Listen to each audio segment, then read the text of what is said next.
Saudara kaum muslimin rahimakumullah, harta adalah amanat dan akan kita pertanggungjawabkan. Allah melebihkan rizki sebagian kita dari yang lain agar kita saling tolong menolong, bantu membantu.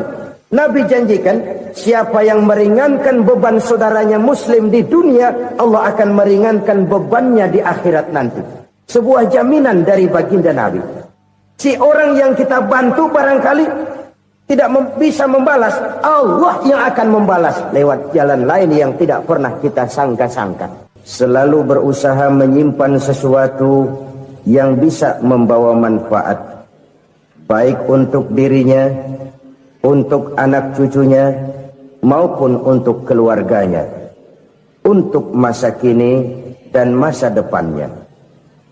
Kadang simpanan itu berbentuk uang, kadang berupa tanah, lain saat berbentuk pabrik, dan lain sebagainya. Sementara masa depan yang paling pasti adalah akhirat.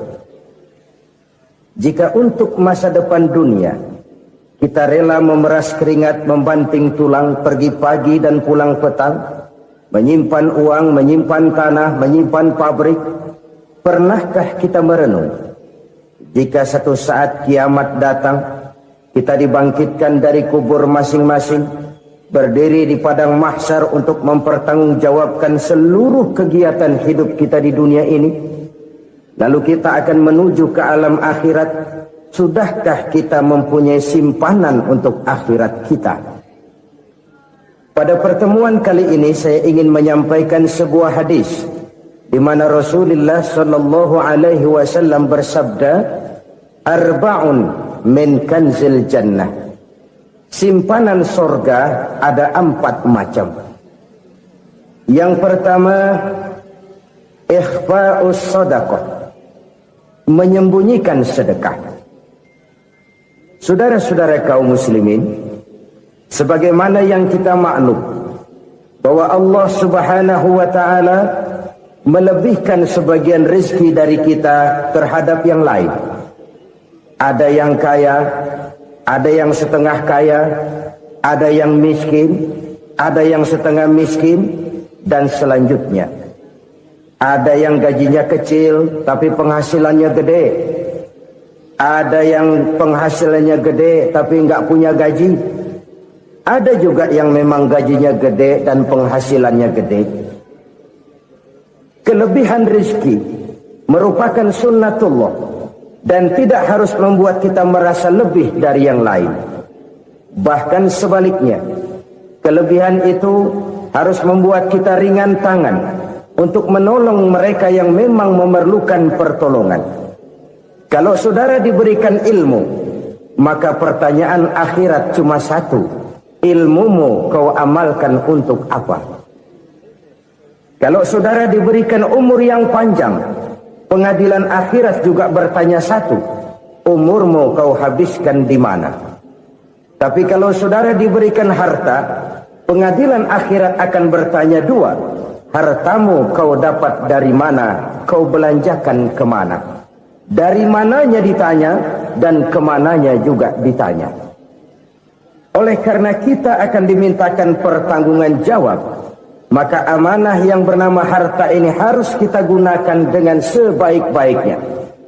Ada penggunaan yang merupakan kewajiban, itu zakat namanya. Ada penggunaan yang sewaktu-waktu, itu infak namanya. Ada yang lebih sewaktu-waktu lagi, dan itu sedekah namanya. Zakat dia terikat oleh haul dan nisab, oleh putaran batas waktu dan ukuran dari harta itu sendiri. Sedangkan infak terikat oleh situasi dan kondisi perekonomian seseorang. Sedangkan sedekah tidak terikat dengan apapun.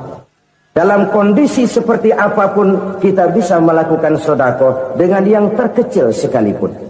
Sampai-sampai Rasulullah sallallahu alaihi wasallam mengajarkan, la tahqiranna minal ma'rufi syai'an walau an talqa akhaka biwajhin talik. Atau ada hadis, tabassumuka fi wajhi akhika laka shadaqah. Senyumanmu kepada temanmu adalah sedekah. Jadi untuk melakukan sedekah tidak harus dalam berbentuk uang. Dengan ilmu kita bisa sedekah, dengan tenaga kita bisa bersedekah, dengan pikiran kita bisa bersedekah, bahkan senyum kepada teman itu pun sedekah. Jadi kalau sedekah dengan uang memang belum punya uang, nyengir aja banyakin. Itu asal pada tempatnya, jangan lalu ketemu tiang listrik cengengesan. Tentu tidak pada tempatnya dan tidak wajar. Nah, sedekah yang paling dicintai Allah adalah sedekah yang disembunyikan. Artinya jauh dari sifat riya. Kan kadang-kadang ada orang sedekah itu disebutkan namanya. Apa tidak bagus? Kalau memang niatnya ikhlas, ya bagus-bagus saja. Untuk memberikan sugesti kepada yang lain. Di Fulan bin Fulan nyumbang sekian, diumumkan. Boleh kalau niatnya untuk memberikan rangsangan kepada yang lain supaya dia menyumbang lebih besar dari orang tadi. Tapi kalau itu mendatangkan riya, maka sedekah yang paling dicintai Allah adalah sedekah yang disembunyikan. Tangan kiri saja tidak tahu apa yang diberikan oleh tangan kanan. Sedekah yang dilakukan dengan ikhlas akan merupakan perbendaharaan surga, tersembunyi dari pandangan orang lain, tidak seorang pun tahu. Karena memang sikap yang baik adalah melupakan kebaikan dan mengingat kesalahan. Itu salah satu ciri orang bahagia. Orang yang selalu mengingat kesalahannya dan berusaha melupakan segala kebaikannya. Kalau dia akan berada kebaikan, dia tidak bisa ikut, dia merasa rugi karena dia merasa belum pernah berbuat baik. Tapi kalau akan melakukan kesalahan baru, dia ingat kesalahan yang sudah-sudah, sehingga terhalang baginya untuk melakukan satu kesalahan baru. Demikianlah saudara-saudara, bahwa Allah melebihkan rizki sebagian kita dari yang lain, agar terjadi tolong-menolong dalam kehidupan ini.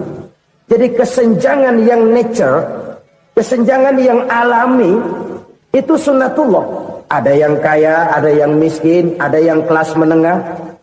Nah, kenapa lalu sekarang kita berusaha mengentaskan kemiskinan? Oleh karena adanya kesenjangan struktural. Kalau yang kaya bisa semakin kaya, kenapa yang miskin tidak bisa naik jadi ikut sedikit kaya? Sebab pada dasarnya Islam adalah agama yang sejak turunnya sudah berupaya memerangi kemiskinan. Bahkan dikatakan kemiskinan itu mendekatkan kepada kekufuran. Orang kalau miskin udah dekat banget sama kafir. Gampang menjadi kafir. Berapa banyak saudara-saudara kita yang oleh karena soal perut, oleh karena soal materi, terpaksa meninggalkan dan menanggalkan akidahnya. Menjual petunjuk yang diberikan Allah dengan kesenangan dunia yang cuma sebentar ini. Na'udzubillah, thumma na'udzubillah. Jadi makin kita sembunyikan satu sedekah, semakin banyak perbendaharaan kita di surga. Sedekah yang paling dicintai Allah adalah sedekah yang disembunyikan. Malahan ada seorang sufi, dia punya kebiasaan kalau pergi sholat Jumat dia bawa uang, itu uang dia taruh di bawah tikar masjid. Dia niat sedekah kepada siapa saja yang nemuin itu duit.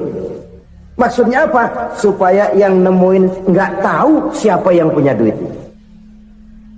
Demikian dia saking ingin menyembunyikan sedekahnya. Karena sifat riya itu bisa memakan amal kita sendiri.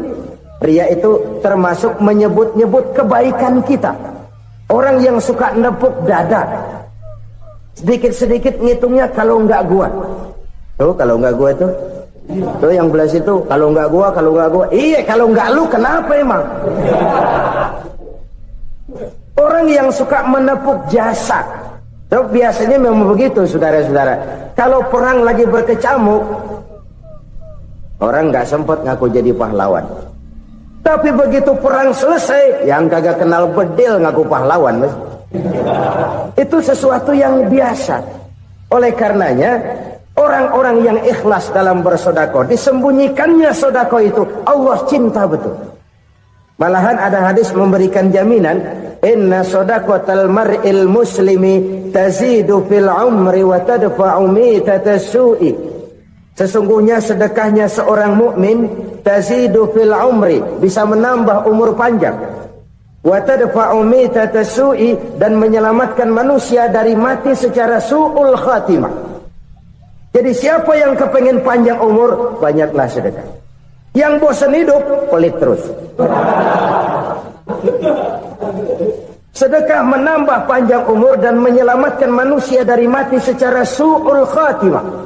Pak, katanya umur itu nggak bisa ditambah, nggak bisa dikurangin. Kapan? Kalau ajal sudah datang.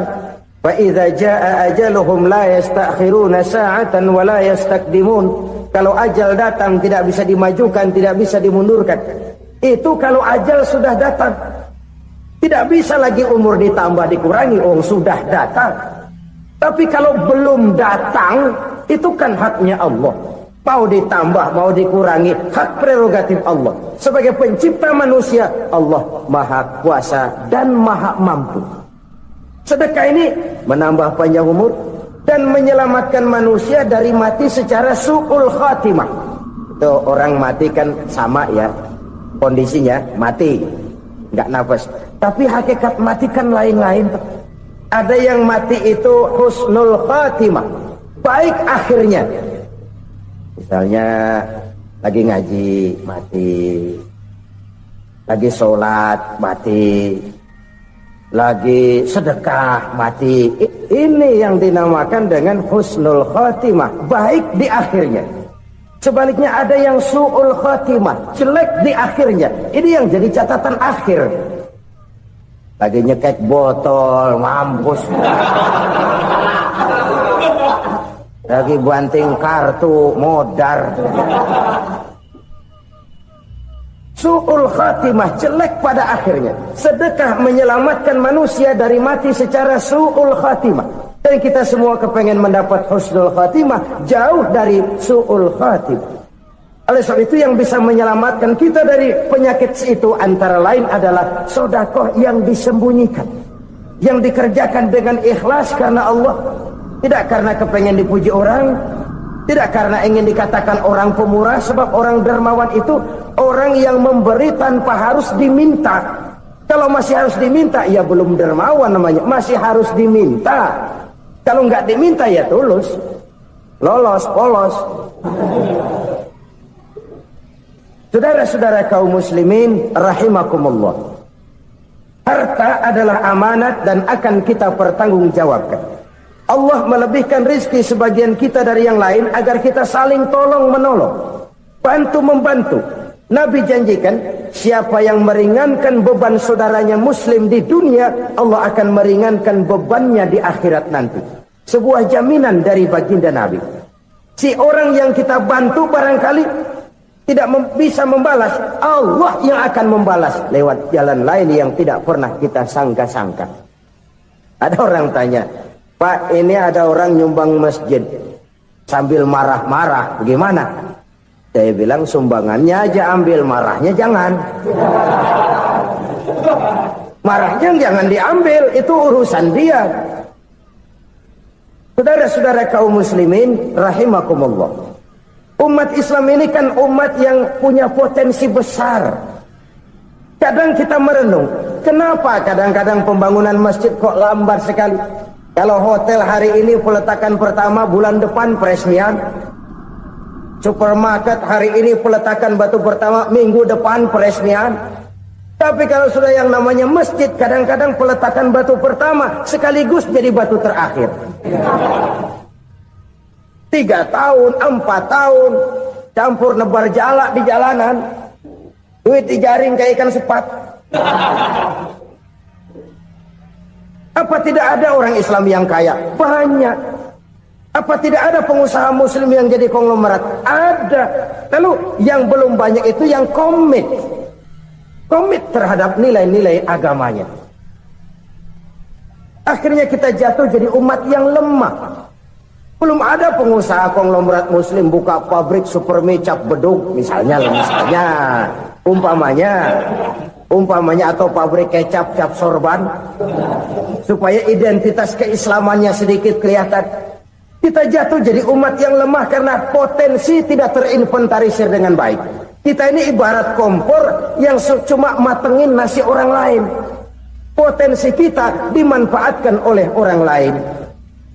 Ukhuwah Islamiyah kita baru terbatas kepada silaturahmi. Ukhuwah di bidang ekonomi kita lemah, ukhuwah di bidang kebudayaan kita lemah, apalagi ukhuwah di bidang politik kita lebih rapuh lagi. Padahal ukhuwah itu adalah totalitas kehidupan manusia, menyangkut ipolek sosbud, memerlukan nilai-nilai ukhuwah. Jadi oleh karena itu mari kita menyadari, di dalam harta kita, walaupun kita yang cari, pergi pagi, pulang sore, peras keringat, banting tulang, di sana ada harta anak yatim. Di sana ada hak masjid. Di sana ada hak pesantren. Di sana ada hak jihad. Berbahagialah seseorang apabila dia oleh Allah dijadikan keran. Keran itu menyimpan air, tapi tidak untuk dirinya, tapi disalurkannya kepada mereka yang memang memerlukannya. Saudara-saudara kaum muslimin rahimakumullah, ini yang pertama. Jadi perbendaharaan surga adalah menyembunyikan sedekah. Orang lain nggak tahu, kita pun nggak pernah ngitung-ngitung. Kita anggap lewat begitu saja, padahal itu deposit akhirat. Satu. Yang kedua, perbendaharaan surga itu apa? Wa kitmanul musibah, menyembunyikan kesulitan. Kadang orang takut menghadapi kesulitan, tapi makin kita merenung, hidup ini kan sebenarnya urusan. Takut sama urusan ya jangan hidup. Tandanya orang hidup itu kalau punya urusan. Urusan melupakan problem, problem sering menimbulkan kesulitan. Kesulitan bukan untuk ditakuti, tapi untuk diatasi dan dicarikan jalan keluarnya. Siapa sih orangnya yang nggak pernah sulit-sulit? Makin tinggi status sosialnya, makin gede urusannya. Makin tinggi kualitas imannya, makin berat tingkat kesulitannya. Cuma memang yang namanya enak itu seperti pelangi. Biang lala itu nggak pernah di atas kepala kita, di atas kepala orang melulu. Lo sih enak lo, kata kita. Dia juga bilang yang enak kan lo. Pelangi itu nggak pernah di atas kepala kita. Kata tukang beca, aduh enak ya naik Mercy. Kata tukang beca, apa yang di dalam mobil Mercy? Aduh enak bener tukang beca, di jok ngeringkuk ngorok pules bener. Saya kamar pakai AC, sejuk, tempat tidur sutra, empuk, alga, spring bed, kulak kulik nggak bisa pules kalau belum minum Valium, belum tidur. Enak bener tukang beca, di jok ngorok nggak tahu wetan kulon. Si tukang beca bilang yang di Mercy enak, yang di Mercy bilang tukang beca enak. Inilah enak, nggak pernah di atas kepala kita, di atas kepala orang lain melulu enak itu. Nah, saudara-saudara, yang merupakan perbendaharaan surga itu orang yang bisa menyembunyikan kesulitan, baik pribadi ataupun rumah tangga. Nih terutama rumah tangga yang jadi soalnya. Kadang-kadang kita ini kalau senang, sebaliknya kalau senang kita diam, kalem aja, cuek. Banyak banget duit kita bawaan, diam aja udah. Malah ketemu orang takut. Tapi begitu susah, sekampung tahu. Padahal Nabi mengajarkan perbendaharaan surga itu menyembunyikan musibah, menyembunyikan kesulitan. Kalau enak, cerita sama orang-orang. Kalau nggak enak, rasain sendiri, tekan sendiri, atasin sendiri.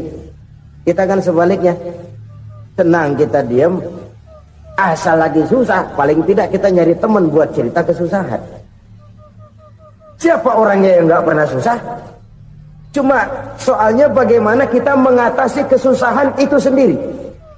Begitu juga misalnya kalau orang sudah berumah tangga, itu orang tuanya harus menjadi tempat dia cerita yang enak-enak saja.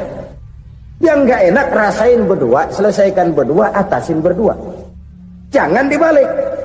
Asal senang diam, giliran susah saja. Maknya laporan. Terbalik. Bisa menjaga security informasi. Maka nama bayam keluar diam, malah seluitan. Enak amat lo makan daging ayam. Security informasi. Saudara-saudara kaum muslimin rahimakumullah, ujian yang terberat itu yang pernah diberikan kepada para nabi para rasul, para aulia, para ulama, makin tinggi keimanan, makin berat bentuk kesulitan. Ayo saya kemukakan satu contoh saja. Ada seorang nabi yang kaya, nabi kaya, namanya Nabi Ayub.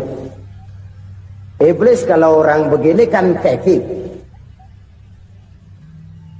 ibadahnya rajin, kaya. Yang kayak begini susah digodain. Kalau ibadahnya rajin, miskin, kali bisa disogok. Sini imannya mantap, ibadahnya rajin, kaya, nabi lagi. Oh, tapi namanya iblis nggak kurang akal. Laporan, Tuhan, kenapa Les? Ya ini bahasa saya, bahasa Qurannya sih nggak gitu. Itu hambamu yang namanya Ayub, dia rajin ibadah cuma karena dikasih kaya aja. Coba kasih miskin dia, berhenti dia sembahyang. Ah, kamu bisa aja. Saya tahu Ayub itu hambaku yang ikhlas. Saya buktiin Tuhan, silahkan. Dibuktiin lah, iblis turun ke alam ini. Yang mula-mula dia lakukan, dia rusak sawah ladang Nabi Ayub. Dia binasakan binatang ternak Nabi Ayub. Sehingga dalam waktu singkat, jatuhlah Nabi Ayub dari orang paling kaya jadi orang paling miskin. Beliau masih ibadah di mihrab dalam masjid. Datang iblis. Saudara Ayub, ya, lagi ngapain? Ibadah. Nyembah Allah, nyembah Allah. Oh, percuma. Kenapa? Tuhan yang ente sembah nih, dia udah bikin miskin ente. Sawah ladang ente hancur lebur, binatang ternak binasa. Sekarang ente jadi orang paling miskin. Ngapain nyembah Tuhan kayak begitu? Tekor. Udah berhenti dah ibadah, berhenti ibadah. Ini iblis sama Tuhan laporannya lain, yang dikerjakan kepada Nabi Ayub juga lain. Benar begitu iblis kata Nabi Ayub? Iya, sawah ladang saya habis buras, binatang ternak saya binasa, binasa. Saya miskin, bangpak. Apa jawab Nabi Ayub? Bukan innalillahi, ya ini hebat. Alhamdulillahillazi a'tani wa akhadha minni. Segala puji bagi Allah yang telah memberikan harta kepada saya dan sekarang mengambilnya lagi. Alhamdulillah. Allah yang ngasih, Allah yang ambil. Itu mah urusan Allah. Iblis cuman ibadah jalan terus, sujud lagi Nabi Ayub. Iblis seleher gondok banget. Dasar Nabi nggak mempan dia apa-apain. Miskin malah alhamdulillah. Allah yang ngasih, Allah yang ngambil. Jadi kalau kita tidak komit, kita tidak terikat kepada kaya, miskin, senang, susah, apa yang bisa bikin kita susah? Jadikan kekayaan, kemiskinan, jadikan senang, susah sebagai anak buah yang bisa kita atur. Jangan kekayaan ngatur kita, jangan kemiskinan ngatur kita. Kita yang harus mengatur mereka. Senang, susah, kaya, miskin, bahagia, sengsara, jadikan itu anak buah yang bisa kita atur. Kalau sekarang kita kaya, lain saat boleh jadi kita miskin, semiskin-miskinnya. Allah yang ngasih, Allah yang ngambil. Tenaga mana yang bisa menghalangi? Ibadah jalan terus. Iblis makin gondok. Dasar Nabi loh. Akhirnya apa? Nabi Ayub dikerjain, diberikan penyakit. Demikian fatal penyakitnya. Bayangin, udah miskin sakit. Masya Allah. Miskin sakit. Sakitnya nggak lama, kira-kira 16 tahun. Istrinya 3, 2 mental minta ceraiin. Ngerawatin laki bengek begini. Senang belum tentu, susah udah pasti nih. Cerai aja, cerai dah. Cerai. Tinggal satu Siti Rahmah yang setia menemani beliau. Sesetia-setianya hati perempuan. Satu saat Siti Rahmah bilang, "Bang, iya, abang kan Nabi bang. Lalu, namanya Nabi kan doanya jarang meleset bang. Maksud kamu minta kenapa sih sama Tuhan biar abang sembuh baik dah bang?" Siti Rahmah, iya. Saya sakit berapa tahun sih dah? 16 tahun bang. Sebelum ini saya sehat berapa tahun? Ya kira-kira 60 tahun bang. Nah coba ente banding-bandingin Rahmah. Saya dikasih sehat 60 tahun. dikasih sakit 16 tahun, sudah nggak sabar, mau doa kepada Allah minta sembuh. Saya malu kepada Allah. Diuji dengan yang luar biasa seperti ini, tidak mengganggu stabilitas kehambaannya. Dia tetap menghamba kepada Allah Subhanahu wa ta'ala. Saudara-saudara kaum muslimin rahimakumullah, kunci menghadapi kesulitan itu apa? Allah jelaskan dalam satu ayat, wa basyiris sabirin alladzina iza asabathum musibah qalu inna lillahi wa inna ilaihi raji'un. Gembirakan orang-orang yang sabar. Siapa mereka itu? Yang apabila mendapat musibah, mereka kembali kepada keyakinan dasar, segalanya dari Allah dan segalanya akan kembali kepada Allah. Ini konsepsi dasar dari sikap muslim dalam menghadapi berbagai kesulitan. Segalanya dari Allah, segalanya akan kembali kepada Allah. Kalau ini sudah kondisi dasarnya, maka kita akan lapang menghadapi kenyataan bagaimanapun pahitnya. Apakah itu namanya miskin, apakah itu namanya sakit, bahkan maut sekalipun. Segalanya dari Allah, segalanya akan kembali kepada Allah. Ini sikap hidup, bukan sekedar ucapan. Kita kadang-kadang menjadikannya sebagai ucapan. Mulutnya sehingga berhenti, innalillahi wa inna ilaihi raji'un, tapi nangisnya terus gerung-gerungan. Bukan itu, ini kesadaran moral. Kalau segalanya dari Allah, segalanya kembali kepada Allah, kan sebenarnya cuma nunggu giliran. Hari ini saya nyembayangin dia, entah hari apa saya disembayangin orang. Hari ini saya antar dia ke kubur, entah hari apa orang nganterin saya ke kubur. Hari ini saya tahlilkan dia, entah nanti kapan orang tahlilkan saya. Segalanya dari Allah, segalanya akan kembali juga kepada Allah. Oleh sebab itu saudara-saudara, kesulitan bukan untuk ditakuti. Kesulitan justru untuk diatasi, dicarikan jalan keluarnya. Dan tidak ada orang yang tidak pernah mendapat kesulitan. Tidak ada. Semakin tinggi status sosial, semakin tinggi kualitas keimanan, semakin besar juga tingkat kesulitan. Hanya saja bagaimana cara kita mengatasinya. Dan Al-Quran menyatakan, inna ma'al usri yusra. Di balik kesulitan itu pasti ada kemudahan. Roda itu berputar. Karena itu Rasulullah sallallahu alaihi wasallam mengingatkan kepada kita, ta'arraf ila Allah fir raha ya'rifka fis syiddah. Ingatlah kepada Allah di waktu kamu senang, supaya Allah ingat kepada kamu di waktu kamu susah. Kalau waktu senang kita ingat kepada Allah, kita susah, Allah tidak akan meninggalkan kita. Tapi kalau waktu senang kita jauh dari Allah, sujud tidak sempat, dengan masjid jauh, ketika senang kita lupakan Allah. Nanti begitu kita susah, Allah lupakan kita. Dan itu menyakitkan. Oleh karena itu orang-orang tua kita dulu bilang, kalau lagi sehat ingat-ingat lu bakal sakit nanti. Kalau lagi kaya ingat-ingat satu saat kita bakal jatuh miskin. Bahkan kalau lagi muda ingat-ingat kita bakal tua. Dan yang terpenting, kalau lagi hidup ingat-ingat kita bakal mati. Saudara-saudara kaum muslimin rahimakumullah. Jadi yang kedua yang merupakan perbendaharaan surga, menyembunyikan musibah. Saudara-saudara kaum muslimin rahimakumullah. Hal ketiga yang merupakan perbendaharaan surga adalah wasilatur rahmi. Orang yang suka bersilaturahmi. Sebagaimana yang kita maklum bahwa manusia adalah makhluk yang disebut zon politika. Makhluk sosial yang tidak mungkin hidup sendiri-sendiri. Betapa dan siapapun kita memerlukan orang lain. Bodoh betul manusia kalau tinggal di tengah masyarakat tapi tidak mau bermasyarakat. Merasa hebat sendiri, pinter sendiri, gagah sendiri, kaya sendiri. Mungkin kalau mati juga ngubur sendiri. Jangankan kita di sini, di sorga saja Nabi Adam waktu sendirian bengong melulu, mondar mandir. Allah tegur dalam sepidang. Ya ini kalau bahasa saya. Iya Tuhan, sepi ini nggak ada corek-corekan pisan ini. Diciptakan Siti Hawa baru anteng Nabi Adam. Itu di surga.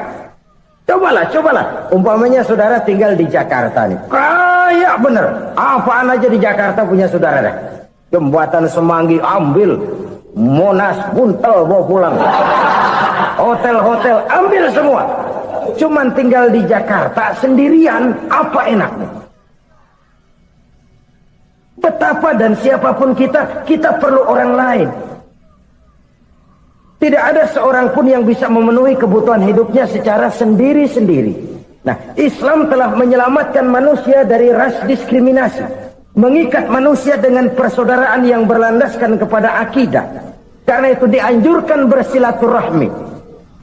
Bahkan Nabi menyatakan, Man arada ayyubsata lahu fi rizkihi wa yunsa'a fi atharihi falyasil rahimah.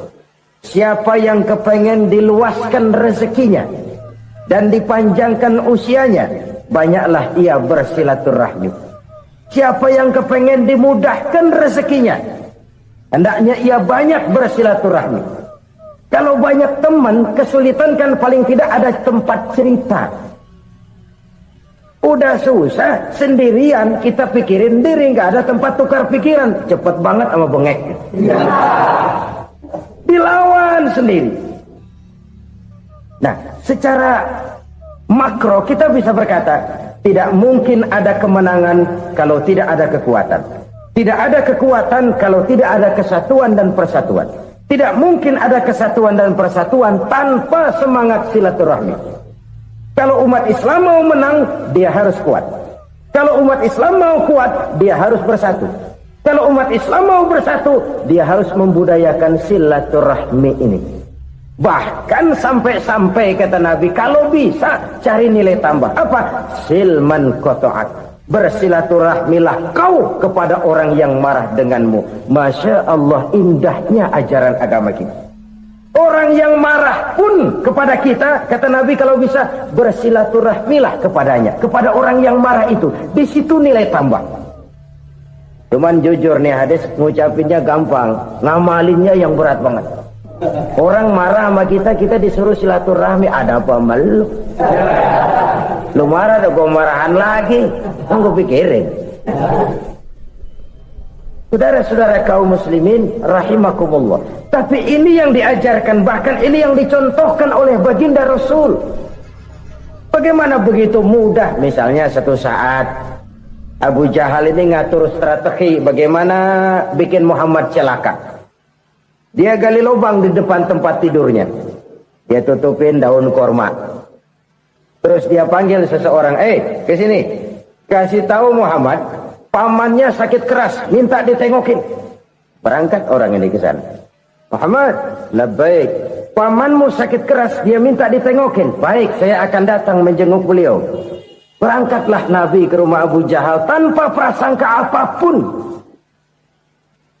Abu Jahal udah pasang setil, selimut 3 rangkap setengah dipakai, persis kayak orang meriang. Tapi sembari ngintip dari balik selimut, begitu Muhammad buka pintu, nah masuk perangkap nih. Muhammad jalan menuju tempat pembaringan. Makin lama makin dekat, makin lama makin dekat, makin dekat ke lubang yang dipasang oleh Abu Jahal itu. Dalam hati Abu Jahal, terus dah jatuh, mampus dah lo ini. Mampus lo hari ini. Apa yang terjadi? Malaikat Jibril datang. Muhammad, pamanmu cuma pura-pura sakit. Di depan tempat tidurnya ada lubang perangkap supaya kamu jatuh ke situ. Sudah, kamu pulang. Balik kanan Nabi. Sudah hampir jatuh ke lubang, balik kanan, pulang. Bayangin kecewanya Abu Jahal. Muhammad dikit lagi. Enggak paman, saya pulang aja. Emosi bangun dari tempat tidur, enggak sadar kalau lagi pura-pura sakit. Lompat ngejar Nabi, dia lupa dengan lubang yang dia gali. Pusrak, nyemplung sendiri ke dalam lubang.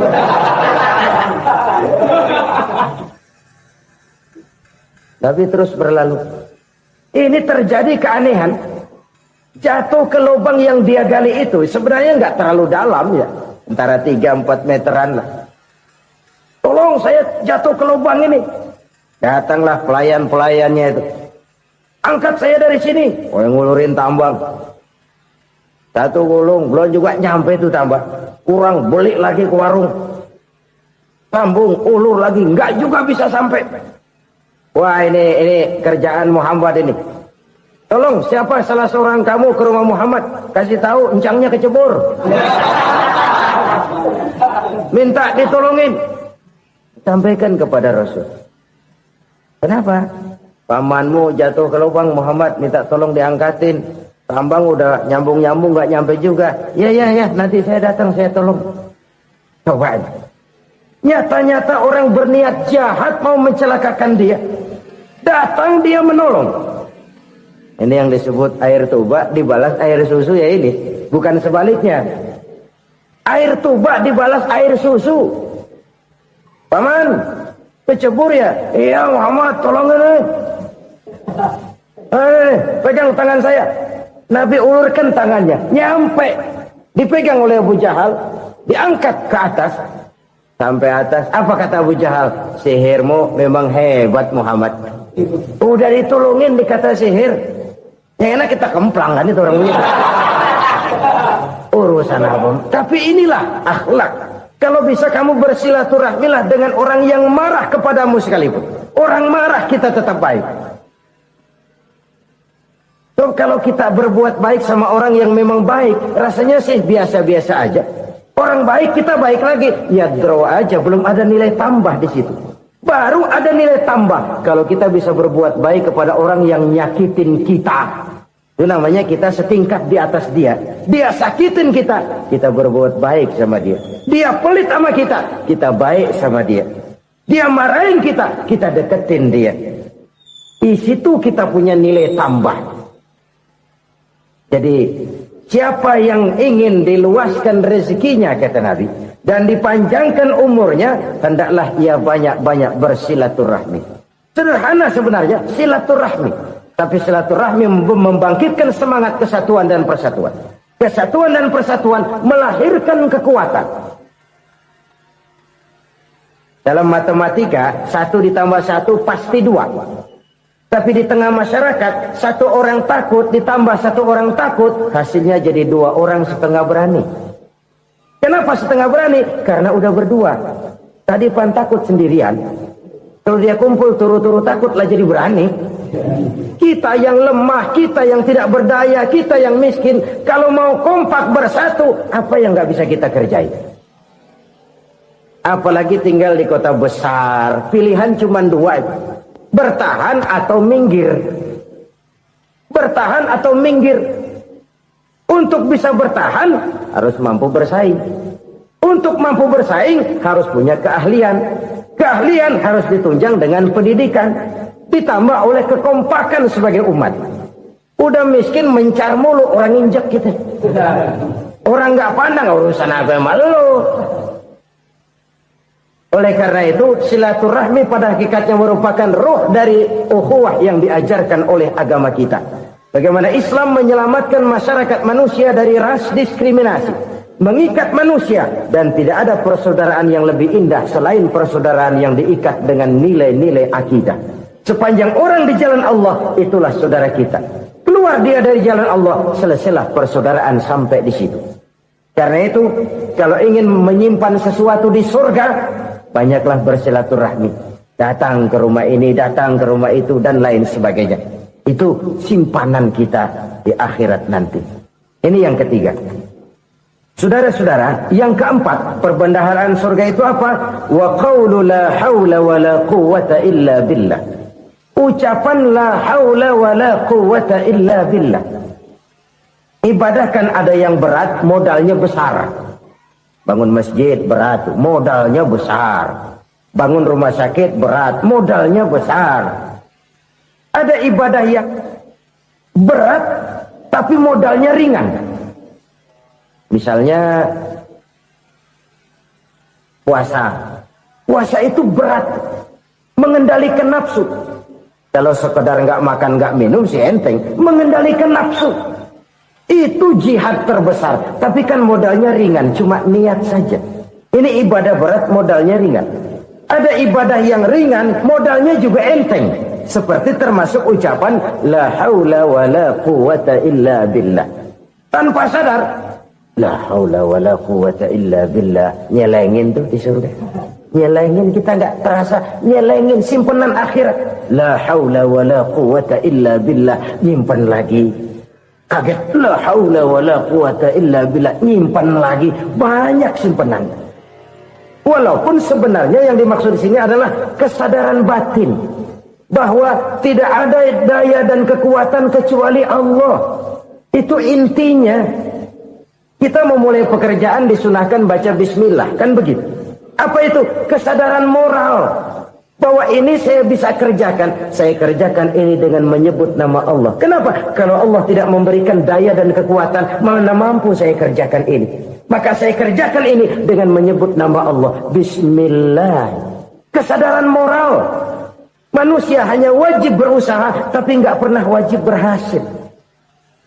Banyak hal-hal yang kalau kita renungkan secara rasio nggak mungkin, tapi jadi kenyataan. La haula wala quwata illa billah. Tidak ada daya dan kekuatan kecuali bagi Allah semata-mata. Kesadaran moral akan kelemahan dan keterbatasan makhluk bernama manusia. Kadang kita kagum dengan otak, tapi kita sering lupa sama yang bikin otak. Padahal bagaimanapun hebatnya otak, yang bikin otak pasti lebih hebat dari otak. Nggak percaya, silahkan otak-otakan. Inilah kecenderungan. Kita kagum dengan pesawat-pesawat mutakhir, bukan main besi gede banget terbang itu. Alangkah hebatnya. Lalu apa yang bikin otak tidak lebih hebat dari itu semua? Kita puji laut. Apa yang bikin laut tidak lebih hebat dari laut itu? La haula wa la quwata illa billah. Tidak ada daya dan kekuatan kecuali Allah. Apa yang bisa kita lakukan? Kalau tidak karena daya dan kemampuan yang diberikan oleh Allah kepada kita. Lahirlah sikap tawadu, rendah hati. Tidak melonjak menjadi angkuh dan sombong. Sadar akan kelemahan dan keterbatasan diri. Sebagai makhluk yang diciptakan oleh Allah subhanahu wa ta'ala. Jadi satu sisi ini ucapan yang berpahala, la haula, jadi wiridan. Pada sisi lain ini kesadaran moral, sikap mental, kesadaran batin. Bahwa yang punya daya dan kekuatan itu cuma Allah. Kita nggak pantas untuk sombong. Sebab sombong itu pakaiannya Allah. Kita nggak sedang pakai pakaian Allah, kegedean. Dan makin kita renungi, makin terbentur. Apa sih yang bisa kita sombongin? Kita mau sombong apa? Kaya? Pintar? Itu kan semua relatif. Di atas langit masih ada langit lagi. Jadi oleh karenanya, marilah kita menyadari. Manusia hanya wajib berusaha, tapi tidak pernah wajib berhasil. Yang berusaha saja tidak wajib berhasil, apalagi yang tidak berusaha. Islam bukan agama orang pemalas yang selesai sholat lalu endelohom, nggelenggem ayem-ayem. Tapi Islam bukan agama orang sombong yang setelah berusaha lalu tidak memerlukan Allah. Kita bisa saja bikin proyeksi, tahun sekian kita bakal panen besar menurut perhitungan otak. Tapi ada kejadian lain. Apa? Tikus ngambek. Habis itu dimakanin tikus, panen gagal. Proyeksi rasional gagal oleh tikus-tikus yang ngambek itu. Bisa saja terjadi. Tahun depan kita panen besar. Urung. Kenapa? Musim panas panjang. Dan sekarang ini koran-koran bikin berita musim mengalami penyelewengan. Bukan cuma manusia yang nyeleweng sekarang. Musim pakai nyeleweng. Mestinya kan musim hujan udah selesai. Masih hujan-hujan juga. Musim. Nah sekarang kita boleh bikin proyeksi. Kita bakal panen besar. Tahu-tahu musim panas panjang. Sawah retak, air kering. Cari teknokrat yang paling botak. Suruh pendekin tuh musim panas. La haula wa la quwata illa billah. Inilah kesadaran moral. Saudara, saya teringat satu saat ada seorang konglomerat. Umurnya ya kira-kira 70-an. Satu saat dia ditanya oleh wartawan, "Pak, umur Bapak berapa sih?" "Ya paling 10 tahun. 10 tahun? 10 tahun. Anak bapak berapa orang? Satu saja? Satu. Harta bapak berapa? Ya paling-paling bangsa 7 juta kali. 7 juta? Iya. Pak, kenapa bapak bohongi saya? Bapak punya buku biografi. Koran-koran, majalah-majalah banyak memuat cerita riwayat hidup bapak. Saya tahu umur bapak 70. Kenapa bilang cuma 7 tahun? Saya tahu anak bapak 8. Kenapa cuma bilang 1?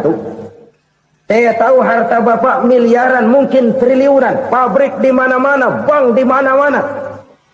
Kenapa bilang uang bapak cuma 7 juta? Nah, kata si konglomerat tadi, kamu benar nak, kamu benar. Umur saya kalau jumlahnya memang 70 nak. Cuman ingat-ingat saya, baru 7 tahun terakhir ini saya sujud. Baru 7 tahun terakhir ini saya berusaha dekat dengan Allah. Saya laksanakan perintahnya, saya jauhi larangannya. 7 tahun inilah rasanya yang ada nilainya di hadapan Allah. Yang 63 tahun matong, kelabu, kelam umur gue. Habis untuk maksiat, untuk munkarat. Maka ketika ditanya tadi, umur saya 7 tahun itu. Oh begitu Pak. Oh iya. Lalu anak Pak. Anak bapak kan 8. Kenapa bilang cuma 1? Nah, kalau jumlah hitungannya memang anak saya 8. Tapi dari 8 orang ini rasanya cuma 1 nih. Yang bakal jadi buah hati, belahan jantung. Pelanjut cerita, penerus sejarah. Bakal jadi anak soleh yang akan mendoakan saya. Cuma 1 rasanya anak saya ini yang bakal jadi buah hati saya. Besar-besaran saya. Yang akan mendoakan di kubur saya. Yang akan mendoakan di akhirat saya. Yang 7 orang mana? Masya Allah. Yang 1 tenggeng. Yang 1 nyekek botol mulu. Yang 1 nggak karu-karuan. Makanya saya bilang 1 anak saya yang akan bisa mendoakan saya. Oh begitu Pak. Iya. Nah harta Pak. Harta bapak kan triliunan. Pabrik bapak di mana-mana. Uang bapak hampir di tiap bank-bank besar. Kenapa bilang cuma 7 juta? Betul kau nak. Harta saya kalau jumlahnya memang miliaran, triliunan mungkin. Tapi yang saya ingat baru 7 juta tuh yang saya belanjakan di jalan Allah. Saya nyumbang masjid, saya santuni yatim piatu, saya bantu pembangunan pesantren, saya bantu pembangunan rumah sakit Islam. Itu yang akan saya bawa pulang ke akhirat, yang 7 juta itu. Yang triliunan itu nanti akan diperebutkan oleh anak-anak saya sebagai waris saya. Jadi harta saya 7 juta itu yang bakal nemenin saya di akhirat. Yang akan saya bawa pulang jadi teman saya. Saudara-saudara kaum muslimin, jangan-jangan orang tua itu adalah kita-kita ini. Jangan-jangan kita-kita ini adalah orang tua itu. Jangan-jangan itu potret dari diri kita masing-masing. Dari sekian umur yang diberikan Allah, berapa tahun yang ada nilainya di hadapan Allah? Dari sekian anak-anak yang merupakan amanah, berapa yang akan mendoakan kita sebagai orang tuanya menjadi anak soleh? Dari sekian banyak harta yang diberikan Allah, berapa yang akan kita bawa pulang menghadapnya nanti, yang kita belanjakan di jalan Allah? Ini sebuah potret kehidupan. Karena itu kita kembali kepada la haula wa la quwwata illa billah. Kita wajib berusaha, kita wajib berikhtiar. Selebihnya segala daya dan kekuatan hanya milik Allah saja semata-mata. Satu kesadaran batin dari setiap pribadi muslim. Setelah ia berusaha dan berikhtiar, ia menyerahkannya kepada Allah Subhanahu wa ta'ala. Jadi satu sisi ini merupakan wiridan ucapan yang mengandung pahala. Pada sisi lain ini merupakan sikap batin dari seorang muslim di dalam ia menghadapi realitas kehidupan ini. Saudara-saudara kaum muslimin rahimakumullah. Kalau ini kita jadikan satu basis kehidupan, maka ini akan menyelamatkan manusia dari kemungkinan tergelincir menjadi orang yang lupa diri dan lupa darat. Sebab itu Imamul Ghazali berpesan, jadidis safinah fa innal bahra amiq wa khuziz zad fa inna safara ba'id wa khaffifil hamla fa innal hamla sadid. Perbarui selalu kapalmu karena lautan sangat dalam. Bawa bekal yang banyak karena perjalanan ini sangat jauh. Ringankan beban, karena kebanyakan beban akan menyakitkan. Alangkah indah kalimat ini, alangkah dalam makna yang terkandung di sana. Perbarui selalu kapalmu karena lautan sangat dalam. Apa artinya ini? Jaga mentalmu baik-baik. Pelihara imanmu baik-baik, karena hidup penuh cobaan seperti lautan. Kita kalau berlayar di lautan kan kadang-kadang tenang, angin bertiup sepoi-sepoi basah. Jika malam datang, bintang gemintang bertabur menghias cakrawala. Rembulan memantulkan sinarnya dengan indah. Dalam keadaan begitu berlayar enak. Tapi lain saat ombak menggunung, halilintar menyambar, angin topan bertiup. Berapa banyak sudah saudara-saudara kita yang tenggelam di lautan dunia tanpa sadar bahwa dia belum sampai kepada pantai yang akan dituju. Berapa banyak sudah saudara-saudara kita yang tenggelam di lautan dunia ini tanpa sempat bangkit lagi. Dia menyangka sudah sampai kepada tujuannya. Hati-hati kapal jangan sampai bocor karena lautan sangat dalam. Iman ini jaga baik-baik karena hidup penuh dengan ujian. Wa khuzizat fa inna safara ba'id. Bawa bekal yang banyak karena perjalanan sangat jauh. Saudara mau ke Bandung, bawa duit. Saudara mau ke Surabaya, banyakkan lagi duitnya. Saudara mau ke Mekah, gepokan, iketan tuh duit, nggak lembaran lagi. Makin jauh perjalanan, makin banyak bekal yang harus kita bawa. Kalau saudara dari Jakarta mau ke Surabaya, kagak bawa duit berangkat juga, itu sih bukan berani namanya, nekat. Sampai Surabaya belum tentu, sengsara di jalan udah pasti. Kenapa? Nggak bawa bekal berangkat. Sama juga kita nih, misalnya belum sempat sembahyang, mati. Waduh, berani banget orang. Belum punya bekal, mati. Sengsara di jalan. Atau bekal tidak cukup. Dari Jakarta saudara mau ke Surabaya, bawa duit 500 perak. Paling jauh Cikampek nyampenya itu. Paling jauh itu. Antara jauhnya perjalanan dengan bekal yang saudara bawa tidak seimbang. Hidup ini perjalanan panjang. A walking tour. Dimulai dari alam arwah. Sebelum jasad diciptakan, roh diciptakan lebih dulu. Dari situ pindah ke alam rahim. Dari alam rahim pindah ke alam dunia. Dari alam dunia pindah ke alam barzah. Baru menuju akhirat. Satu perjalanan panjang. Kalau bekal tidak bawa, sengsara di jalan. Bawa bekal yang banyak karena perjalanan ini sangat jauh. Wa khaffifil hamla, ringankan beban karena beban itu cuma akan menyulitkan. Kalau bekal itu sih keperluan, tapi beban nggak kita perluin, coba ngeberat-beratin. Apa ini beban? Dosa. Kecurangan, kebatilan, kesoliman, ketidakadilan, kesewenang-wenangan. Itu akan jadi beban kita di akhirat. Alangkah celakanya, perjalanan panjang, bekal tidak bawa, beban kelewat banyak. Alamat sengsara di jalan. Pahala tidak ada, dosa berlipat ganda. Na'udzubillah, summa na'udzubillah. Kalau kita rangkum nasihat Al-Ghazali dengan kisah si konglomerat tadi, kita akan mengambil kesimpulan. Pertama, bekal terbaik dalam menghadapi gejolak kehidupan ini tidak lain adalah iman. Yang kedua, pahala dan dosa. Dua hal kontroversial. Pahala adalah bekal, dosa adalah beban. Tapi kita sekarang kan tidak begitu terangsang kepada yang abstrak. Orang berlomba mencari yang konkret-konkret saja. Yang real. Kalau memang dosa, benjol dong. Kira-kira begitu. Kira-kira begitu. Persis orang Yahudi dulu. Orang Yahudi itu kan pernah minta kepada Nabi Musa.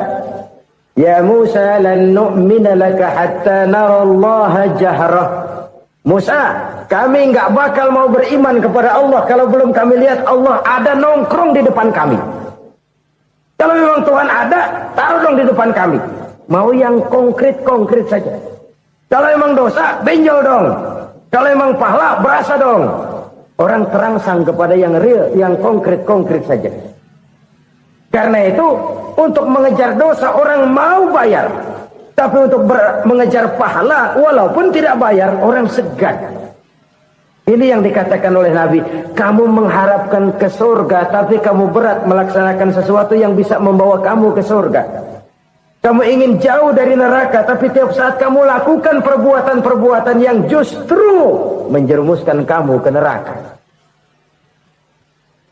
Idda'aitum an-najata minan nar wa ramaitum fiha anfusakum. Kamu ingin selamat dari neraka, tapi kamu lemparkan diri kamu ke neraka. Kamu ingin masuk surga, tapi berat sekali kamu melakukan perbuatan-perbuatan yang bisa menyampaikan kamu di surga. Saudara-saudara kaum muslimin rahimakumullah. Jadi hal keempat yang merupakan perbendaharaan surga adalah la haula wa la quwwata illa billah. Satu sisi ini merupakan ucapan yang memperberat timbangan akhirat. Pada sisi lain ini merupakan sikap hidup seorang muslim. Kesadaran batin yang sangat dalam bahwa tidak ada daya dan kekuatan kecuali Allah. Dan itu kita simbolkan pada saat memulai pekerjaan dengan Bismillah. Dengan menyebut nama Allah. Satu kesadaran moral. Saya hanya bisa melakukan ini karena diberikan daya dan kekuatan oleh Allah. Lahirlah sikap tawadu, rendah hati, tidak melonjak menjadi angkuh dan sombong. Saudara-saudara, sampai sini dulu jumpa kita kali ini. Semoga 4 perbendaharaan surga ini dapat kita lakukan, yang kelak akan merupakan bekal kita di kemudian hari nanti.